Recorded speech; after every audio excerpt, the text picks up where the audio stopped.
छत्तीसगढ़ के पावन धरती पर विराजमान है मां करेला भवानी।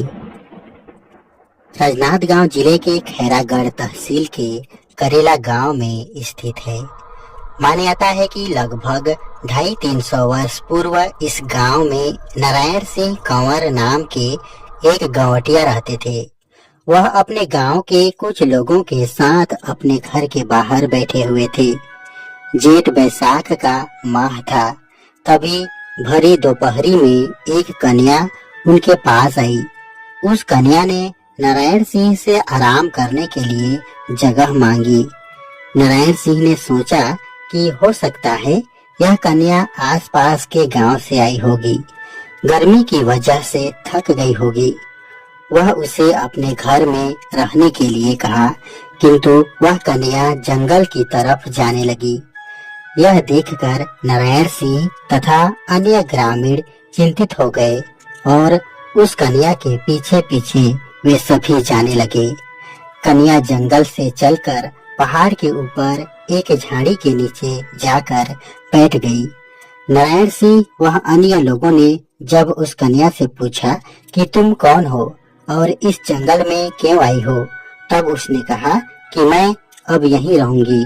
आप लोग मेरे रहने के लिए यहाँ एक घर बनवा दीजिए। इतना कहकर वह कन्या गायब हो गई।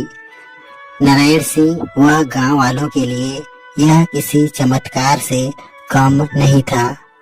कन्या को मां भवानी का रूप मानकर उस स्थल पर जब मंदिर बनाने के लिए खुदाई की गई, तभी वहां से एक पाषाण प्रतिमा निकली, जिसे मां भवानी के रूप में उसी जगह पर स्थापित किया गया। धीरे धीरे समय बीतने के उपरांत नई पीढ़ी आते आते इस स्थान को लोग भूल गए। यह घटना आज से 250-300 वर्ष पूर्व घटित हुई थी। इतने वर्ष बीत जाने से पहाड़ पर बनी मां भवानी का मंदिर पेड़ पौधों व घास फूस से ढक चुका था। लोग भी जंगल व पहाड़ों में कम ही आना जाना करते थे।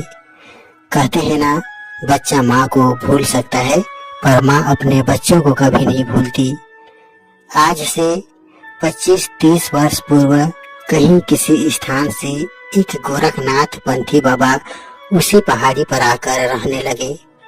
पहाड़ के ऊपर ही कुआं बना है, जिसका उपयोग गोरखनाथ बाबा किया करते थे।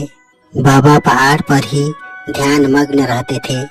एक दिन जब गोरखनाथ बाबा ध्यान मग्न अवस्था में बैठे थे, उसी समय एक घास फूस से ढके हुए पाषाण खंड से तेज रोशनी निकली।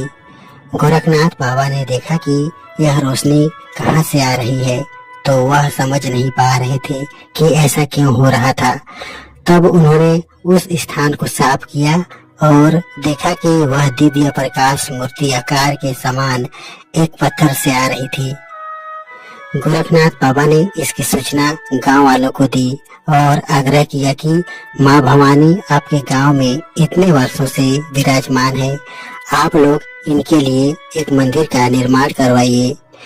गांव के लोगों ने बाबा के उपदेश को मानते हुए एक मंदिर का निर्माण करवाया।